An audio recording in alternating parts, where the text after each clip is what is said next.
പൊരുവേലിയിൽ ജോലി ചെയ്യുന്ന കണ്ണൂരിലെ ട്രാഫിക് പോലീസുകാർക്ക് ആശ്വാസമായി കുടിവെള്ളവും ഹാൻഡ് സ്ലീവും സൺഗ്ലാസും നൽകി.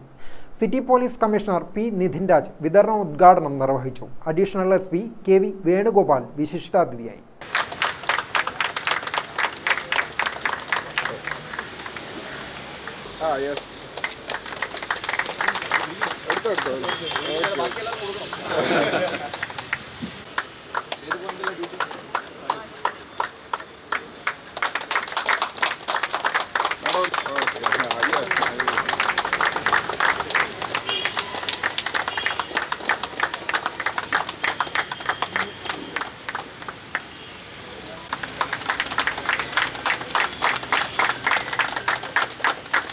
വളരെ ചെറിയ ഒരു ഭാഗമേ ആവുന്നുള്ളൂ. പക്ഷേ അതിനപ്പുറത്തേക്ക് നമ്മൾക്ക് ചെയ്യാൻ പറ്റുന്ന ഒരു കാര്യമുണ്ട്. അതായത് നമ്മൾ ഇപ്പോൾ ഈ വേനൽക്കാലം എന്ന് പറഞ്ഞാൽ മാർച്ച് മാസത്തിലാണ്, കഴിഞ്ഞ ദിവസം പെയ്ത് ഒരു മഴ ഒഴിച്ചു കഴിഞ്ഞാൽ നമ്മൾക്ക് വേറെ വലിയ പ്രതീക്ഷയൊന്നും ഈ കാലത്തില്ല. അപ്പോൾ മാർച്ച് മാസത്തിൻ്റെ മധ്യ ഭാഗത്താണ് നമ്മൾ നിൽക്കുന്നത്. അത് കഴിഞ്ഞാൽ ഏപ്രിൽ, മെയ് അടക്കമുള്ള ചൂടുകാലത്തെ എങ്ങനെ അതിജീവിക്കാം എന്നുള്ളതിനെ പറ്റിയിട്ട് നമുക്ക് പേഴ്സണലി ചെയ്യാൻ പറ്റുന്ന കാര്യങ്ങളിലൊന്നും യാതൊരു വിട്ടുവീഴ്ചയും നമ്മൾ ചെയ്യേണ്ടതില്ല. അതിലൊന്നാമത്തെ കാര്യം കൃത്യമായ റിമൈൻഡേഴ്സ് നമ്മൾ ഫോണിലെങ്കിലും സെറ്റ് ചെയ്യുക എന്നുള്ളതാണ്. എല്ലാവരുടെ കയ്യിലും ഫോൺ കിടപ്പുണ്ട്.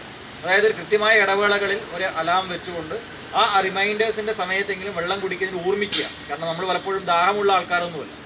നമ്മൾക്ക് പലപ്പോഴും ഒരു ദിവസം കുടിക്കുന്ന വെള്ളത്തിൻ്റെ അളവിനെ പറ്റിയിട്ട് നമ്മൾക്ക് പ്രത്യേകിച്ചിട്ട് കണക്കും. നമ്മളെല്ലാവരും റീൽസിലൂടെയും വീഡിയോസിലൂടെയൊക്കെ ഇത് വെള്ളം കുടിക്കേണ്ടതിൻ്റെ ആവശ്യകതയെ പറ്റിയും ഡീഹൈഡ്രേഷൻ ഇഷ്യൂസിനെ പറ്റിയിട്ടൊക്കെ നമ്മൾ കാണുന്നുണ്ടെങ്കിലും വെള്ളം കുടിക്കാൻ നമ്മൾ മറന്നു പോകാറുണ്ട്. അത് പലപ്പോഴും ഒരുപക്ഷെ നമ്മൾ യൂറിനായിട്ട് പാസ് ചെയ്യുന്ന സമയത്ത് അതിൻ്റെ നിറവ്യത്യാസങ്ങളിലൂടെ ഒക്കെ ആയിരിക്കും ഒരുപക്ഷെ നിങ്ങൾ അത് ഓർമ്മിക്കുന്നത്.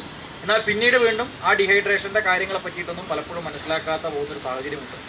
Kerala police officers association, Kerala police association, Kannur city ജില്ലാ കമ്മിറ്റികളാണ് ട്രാഫിക് ജോലിയിൽ ഏർപ്പെട്ടവർക്കായി കുടിവെള്ള വിതരണം, സൺഗ്ലാസ്, ഹാൻഡ് സ്ലീവ് എന്നിവ വിതരണം ചെയ്തത്.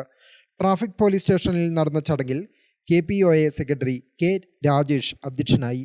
Traffic SI VV Manoj Kumar, KPA president VV Sandeep Kumar, KPA secretary VV Sineesh, ജില്ലാ കമ്മിറ്റി അംഗം M ജിജിനേഷ് എന്നിവർ സംസാരിച്ചു. ഹാൻഡ് സ്ലീവ് കണ്ണൂർ ജില്ലാ പോലീസ് സഹകരണ സംഘവും സൺഗ്ലാസ് കണ്ണൂർ ആസ്റ്റർ മിംസ് ആശുപത്രിയുമാണ് സേനാംഗങ്ങൾക്കായി കൈമാറിയത്. ഗ്രാമിക ന്യൂസ്, കണ്ണൂർ.